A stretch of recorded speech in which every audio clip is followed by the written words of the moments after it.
You just mentioned your dad a little earlier on in the conversation. Kind of interested because my dad was a Christian. I came from a Christian home. When I became a practical atheist, there was a big separation between me and my dad that was healed as a result of my embracing Christ. In your case, it sounds like your dad is probably a great person, a great police officer. I think you mentioned is 78 years of age now. What's it like for him if you're trying to put yourself in his shoes? Here you have become a Christian. You've written these great apologetic materials. You're talking about Christ in blogs.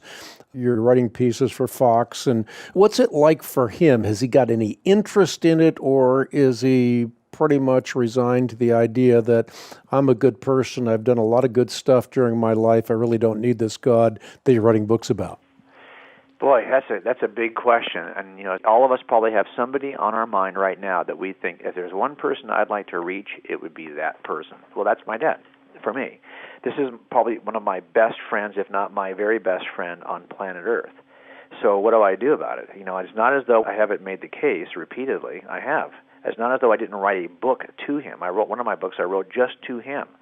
And I'm not even sure if he read past the foreword, but I mean, you do your best, right? And certainly he knows what I believe, and he knows why I believe it. We've had these discussions, and he's got access to all my material as well. I don't think it's a matter of him saying, well, I'm a good person, and so I think it's a matter of him saying there is no God. It doesn't matter if I'm a good person or not. There is no God to ultimately judge this. But I'll tell you this, he does love the fact that he lives in a country whose history and ethics were shaped by a Judeo-Christian foundation. He loves that. He thinks he does not want less Christians in America. He wants more. He doesn't think it's true, but he knows it works. It's practical, and so he is accepting of it that way. And now my hope is, and and as he's aging, he would say things to me like, "Yeah, someday I'll think about it. When I get close to the end, I'll give it some thought." I'm like, "Dude, you're close to the end right now." I mean, what do you think you're going to get? Someone's going to call you and say it's tomorrow? Is this going to happen suddenly? You're not going to have a chance to think about it. You should probably think about it now. I've had those kinds of conversations with him, but I think for him, it's really a matter of will, not of There's I always say there are three reasons why anyone rejects a truth claim, and I call these the three reasons why anyone shuns the truth. The first is rational.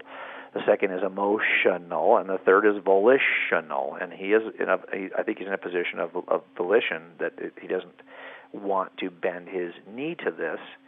But I still trust God, and a lot of it for me is I'm not anxious about these kinds of issues, because if you'd have met me a month before I ever walked into the first church I walked into with my wife, because she drugged me there, and she wasn't even a Christian herself.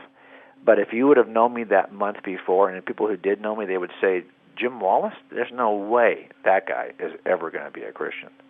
And I mean, they would have said that with such certainty. I would have said that with such certainty, yet here I am. So I know that God does what God does, and I'm just trusting the goodness of God. Not necessarily, look, if he doesn't bring my dad to faith, I'm not going to shake my fist at God. I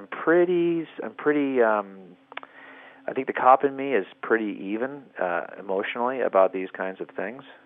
There's been people who I really, really liked, but I knew they killed their wife. And I had to take them to court, and I had to finish the case, even though to be honest, I liked the guy. I wouldn't mind having him as my neighbor, but hey, 30 years ago, he did kill his wife. So I've been there with people I really like, who I know in the end justice has to be served, and I have to be a part of it. And I know in the end here, this would be something that I wouldn't want, but I'm trusting the claim that once we are in the presence of God and our loved ones aren't there, we still will not have a tear. I'm trusting those promises of God. And at some point, you have to trust the promises of God.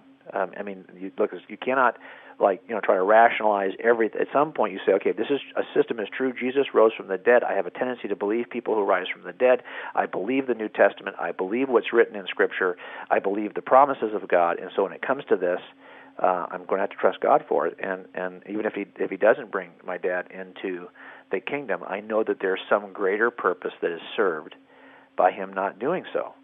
and doesn't change my day to day. I see my dad a lot. As a matter of fact, we've been pitching a show to one of the networks based on 3 generations of blue bloods doing these investigations, and so my dad is still a very much an everyday part of my life, and I'm just hoping that God is shaping all of even that, because He's trying to reach my dad with the truth, and so we'll see.